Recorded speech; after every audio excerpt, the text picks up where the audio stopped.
दो station P और Q एक दूसरे से 820 किलोमीटर दूर है। एक ट्रेन सुबह 7 बजे स्टेशन पी से स्टेशन क्यू की ओर 60 की स्पीड से निकलती है।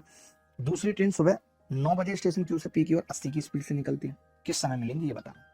देखिए, एक ट्रेन 7 बजे निकल रही है, 7 पे एक ट्रेन निकल रही है और दूसरी 9 पे। तब तक 7 वाली 9 पे कितना चल चुकी होगी, तो आप देखेंगे 2 घंटे में 120 चल चुकी होगी। टोटल दूरी उनके बीच 700 बची होगी और 700 दोनों मिलकर तय करेंगे 60 और 80 यानी 140 की स्पीड से, तो 5 घंटे और लगेंगे। 9 के बाद 5 घंटे लग रहे हैं, यानी 2 बजे मुलाकात हो जाएगी। मैंने इतना लल्लू टेस्ट नहीं देखा।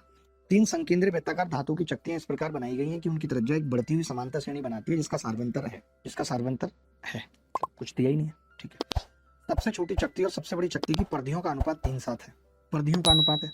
यदि बीच वाली चक्ति की परिधि 35 है तो सबसे बड़ी चक्ति की परिधि का संख्यात्मक मान बताइए क्या। मैंने इतना ज्यादा नकली सवाल नहीं देखा कभी, बहुत ही लल्लू है ये सवाल। अगर इनकी परिधियों का अनुपात 3:7 है तो मैं ये कह सकता हूँ तीनों का 3, 5, 7 होगा, बीच वाला एवरेज होगा। मुझे तो एपी बनानी है। अब आप कह रहे हो बीच वाली परिधि 35 है तो सबसे बड़ी सत्तू 49, मतलब कोई सवाल है ये। इससे अच्छा तो आप इसे रेडियस का रेशियो देते तो जरूर बच्चा परेशान होता। अभी तो नहीं दिख रहा कि कोई बच्चा परेशान होगा इस सवाल से। बताओ भाई, आपने का नहीं होगा। अब 6 सेंटीमीटर त्रिज्या वाले एक बेलनाकार बर्तन में पानी है। 3 एक जैसी छोटी गोलाकार धातु की गेंदें बर्तन में डाली जाती हैं, पूरी तरह डूब जाती हैं, पानी का स्तर इतना बढ़ जाता है तो 3 गेंदें डाली जाती हैं, तो मैं ये कह सकता हूँ 3 गेंदों का वॉल्यूम 4/3 पाई आर क्यूब।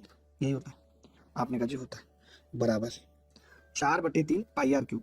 अब इससे कितना बेलन बढ़ जाता है, तो आपने कहा बेलन की हाइट है जी इतनी, पाई आर स्क्वायर कितना है बेलन का 6×36 इंटू 0.5 मतलब 1/2 हाइट लिख दी मैंने।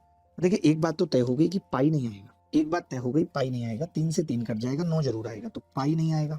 2 से भी ये कट जाएगा 18 बार, 9/2 आएगा, तो 9/2 आर की क्यूब आ रही है 18/4 यानी 9/2, तो 9/2 की पावर 1/3 पूरा लिखने की जरूरत नहीं है, इतना तो समझदारी है, आप समझते ही हैं। अगला सवाल है कि x प्लस 1/x -2 है। ये देखते ही हमें समझ में आ जाता है कि x -1 है। अब -1 की पावर ऑड होगी तो -1। अब मैंने कहा ये प्लस तो माइनस का उत्तर आएगा, इतना दिमाग क्यों लगाना। यदि दो घात समीकरण इतने के मूल एक्स वाई जेड हैं और हमसे जो पूछ रहा है अगर मैं एलसीएम ले लूं तो आप कहेंगे एक्स वाई जेड और ऊपर होगा X Y plus Y Z plus Z X. मैं जानता हूं ये सी बाई ए होता है और ये माइनस डी बाई ए होता है। कोरिया का बच्चा बोला जी बाई ए से बाई ए कट जाएगा, उत्तर आएगा सी। सी मतलब ये 11 और माइनस डी मतलब +6, तो 11/6 उत्तर आ जाएगा। तो ये चलना पड़ेगा। त्रिभुज एबीसी में डी बीसी के समानांतर है तो बना देंगे भाग के त्रिभुज। भैंस की आंख त्रिभुज नहीं बनेगा हमसे। ये लो, डी बीसी के समानांतर है